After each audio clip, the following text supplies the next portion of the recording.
The hope in his eyes was heartbreaking in its intensity. Caleb Johnson stood at the Family Feud podium, all 4 feet 8 inches of him, looking smaller than his 12 years should have allowed.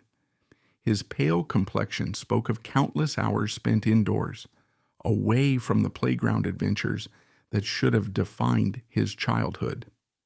The dialysis port visible beneath his carefully chosen collared shirt served as a constant reminder that his body was fighting a battle most adults couldn't imagine, let alone a 6th grader who should have been worried about homework and playground politics instead of kidney function and transplant lists. Steve Harvey had just asked what seemed like the most natural question in the world for a child. Survey says, "Tell me what you want to be when you grow up." For most 12-year-olds, the answers would tumble out with infectious enthusiasm. Astronaut, teacher, professional athlete, YouTuber, doctor, firefighter. Dreams as big as their imagination, limited only by the boundaries of possibility that hadn't yet taught them to think smaller. But Caleb Johnson lived in a different reality than his peers. While other kids his age were planning sleepovers and soccer games, Caleb was planning around dialysis schedules, medical appointments, and the careful balance of medications that kept his failing kidneys functioning just enough to sustain life. Caleb looked at Steve with eyes that held far too much knowledge of mortality for someone who should have been concerned with nothing more serious than a math test. The studio lights caught the slight yellow tinge in his complexion, the telltale sign of kidney disease that makeup couldn't quite hide. "Well, Mr. Harvey," Caleb began, his voice carrying the careful precision of someone who had learned to think before speaking, to conserve energy for the words that mattered most. "I don't really think about careers and jobs like other kids do." The studio audience, expecting the typical enthusiastic responses of childhood ambition, fell into an attentive quiet.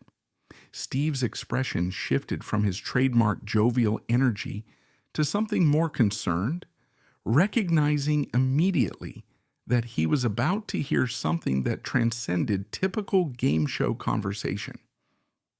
"What do you think about instead?" Steve asked gently, kneeling slightly to be closer to Caleb's eye level, instinctively understanding that this moment required a different kind of attention. Caleb's composure remained steady, but something in his eyes revealed the depth of what he was about to share. "I just want to grow up," he said simply. "That's my biggest dream. Just to grow up to be a teenager, maybe even become an adult someday." The words hit the studio like a physical force. 300 audience members were suddenly confronted with a reality that most people never had to consider. A child whose greatest ambition wasn't achievement but survival, whose dreams had been reduced to the fundamental hope of simply existing long enough to have dreams. Steve Harvey, who had spent decades working with people from all walks of life, found himself facing something that challenged every assumption about childhood, about hope, about what it meant to live with uncertainty. "Caleb," Steve said, his voice carrying the weight of someone trying to process the profound simplicity of what he had just heard, "tell me about what's happening with your health, son." For the first time since stepping onto the stage, Caleb's carefully maintained composure flickered slightly. "I have kidney disease," he said, his hand unconsciously moving to touch the area where his dialysis port was located. "My kidneys stopped working when I was 9. I've been on dialysis for 3 years now, waiting for a transplant." The studio was beginning to understand that they weren't just looking at a child with a medical condition, but someone living in the shadow of mortality, measuring his life not in years, but in the hope that a compatible kidney might become available before his condition worsened beyond treatment. "What does that mean for your daily life?" Steve asked, sensing that Caleb's routine would reveal the full scope of what he was managing at an age when most children's biggest responsibility was keeping their room clean. Caleb took a breath that seemed to carry the weight of 1,000 medical appointments. "I go to dialysis 3 times a week, 4 hours each time, he explained with the matter-of-fact tone of someone who had long ago accepted an unacceptable reality. Monday, Wednesday, Friday. I sit in this big chair, and the machine cleans my blood because my kidneys can't do it anymore. The audience was beginning to grasp the magnitude of what they were witnessing. A child whose childhood had been hijacked by a medical condition that required him to spend 12 hours a week connected to a machine just to stay alive.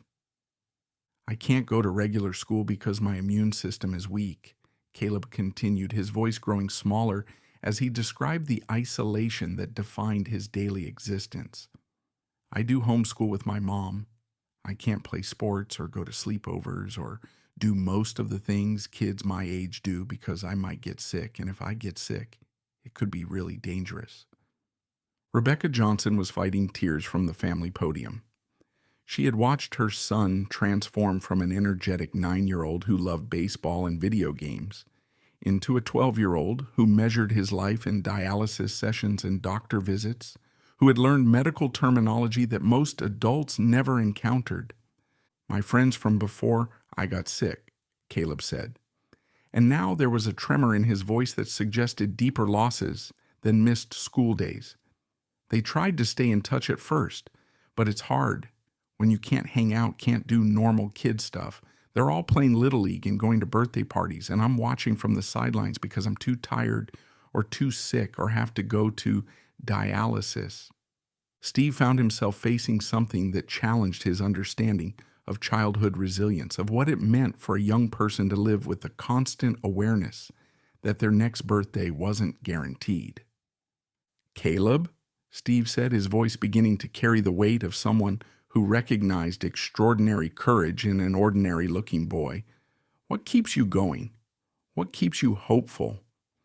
That's when Caleb's composure finally began to crack, revealing the scared child underneath the brave facade he had learned to wear for the adults around him who needed him to be strong.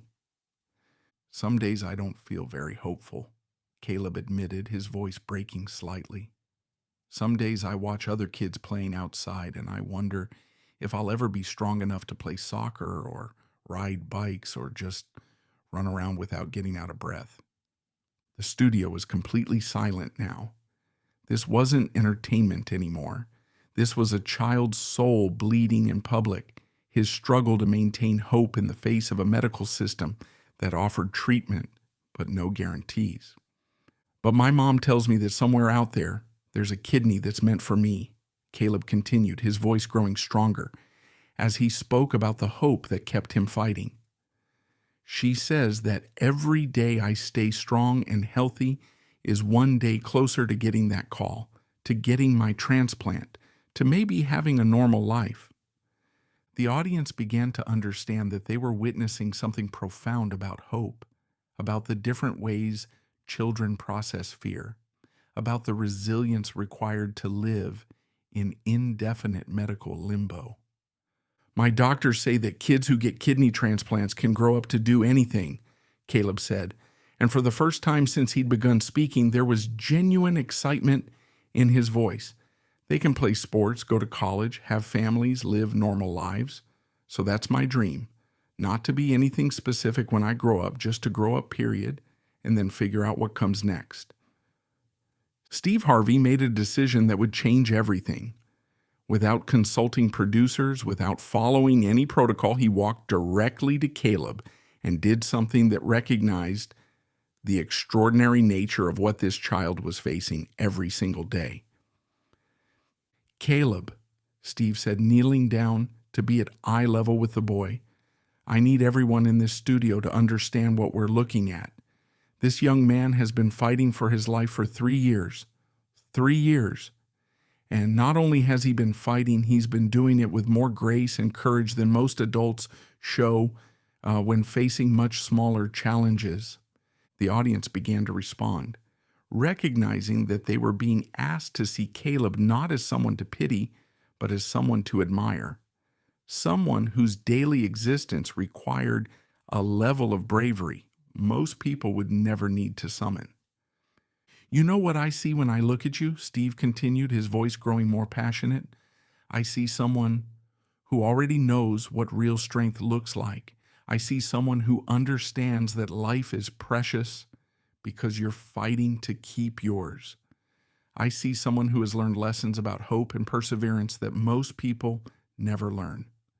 Steve turned to address the entire studio audience, his voice carrying the authority of someone who understood both struggle and the power of community support. Ladies and gentlemen, this young man is waiting for a kidney transplant. Right now, there are over 90,000 people in America waiting for kidney transplants. 90,000 people whose lives depend on the generosity of others, on families making the difficult decision to donate organs when they lose someone they love. The cameras caught the faces in the audience as they began to really understand the magnitude of what Caleb's situation represented, not just for him, but for thousands of others in similar circumstances.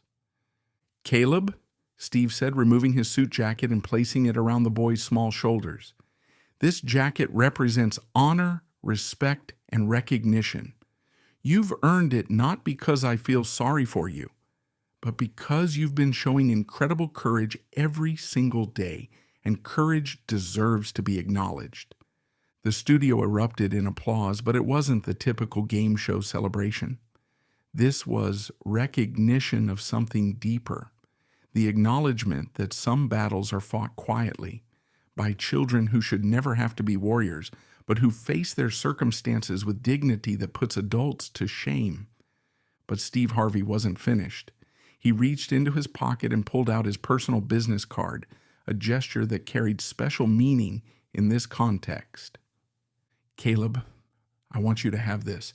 My foundation works with children facing medical challenges, and we're going to make sure you have support, that your family has resources, and that your story helps other kids and families going through similar situations."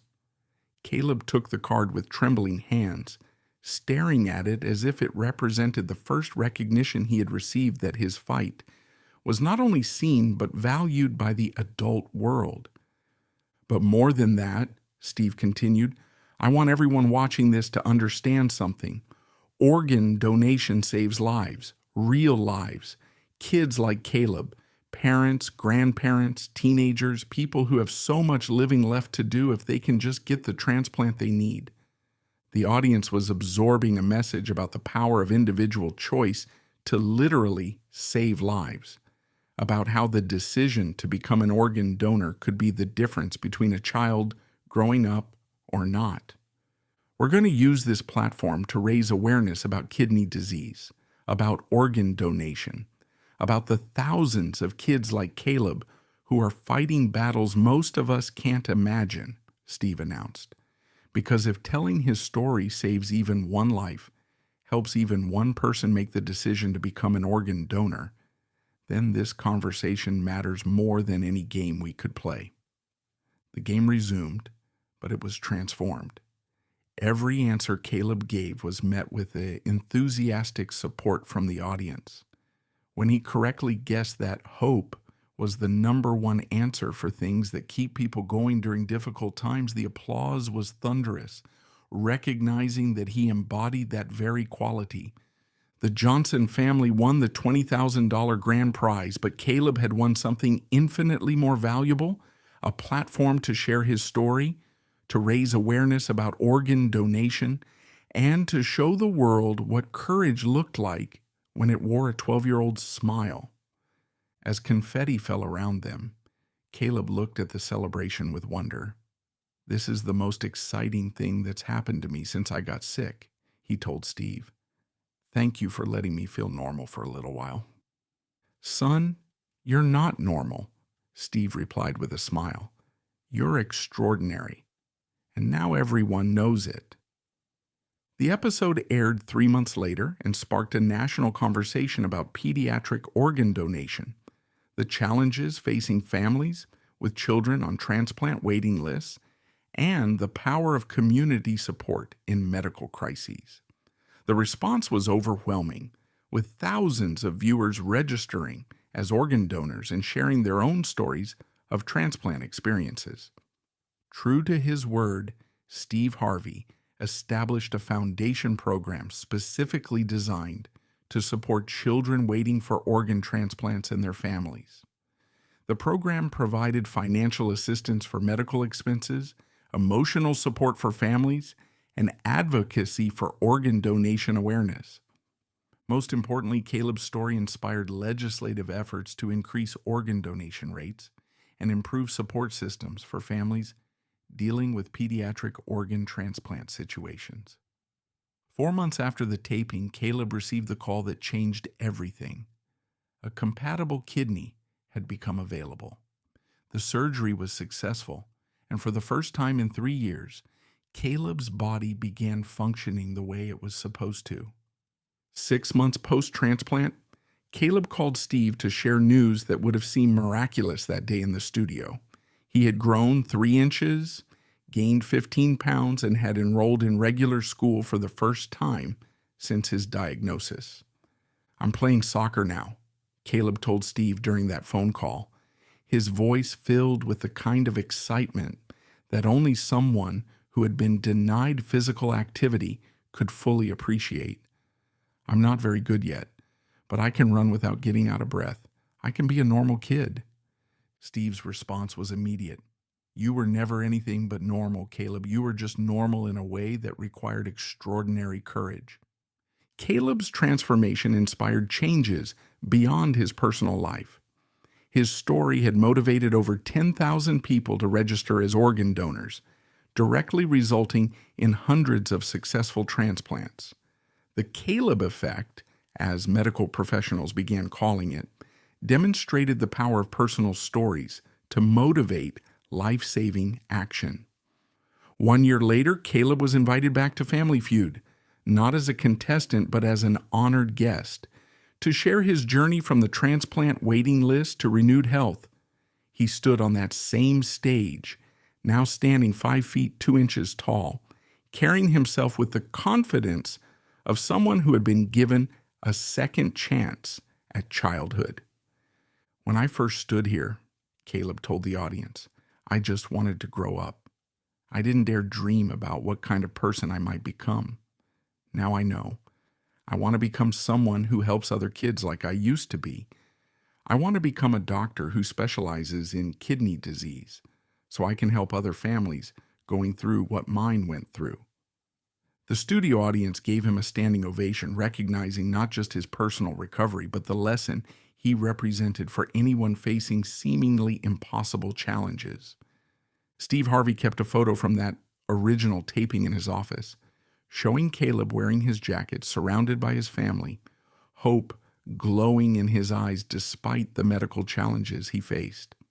Beneath it, Steve had written a reminder: sometimes the strongest people come in the smallest packages, and the biggest dreams start with the simplest wishes.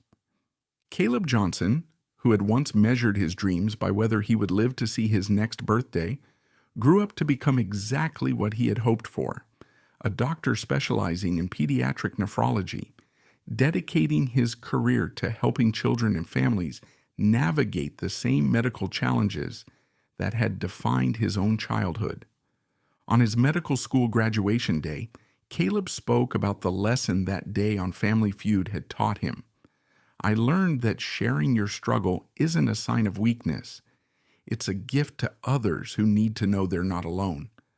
Every patient I treat, every family I counsel, every person I encourage to become an organ donor, it all traces back to the day I learned that my story could be powerful enough to save lives."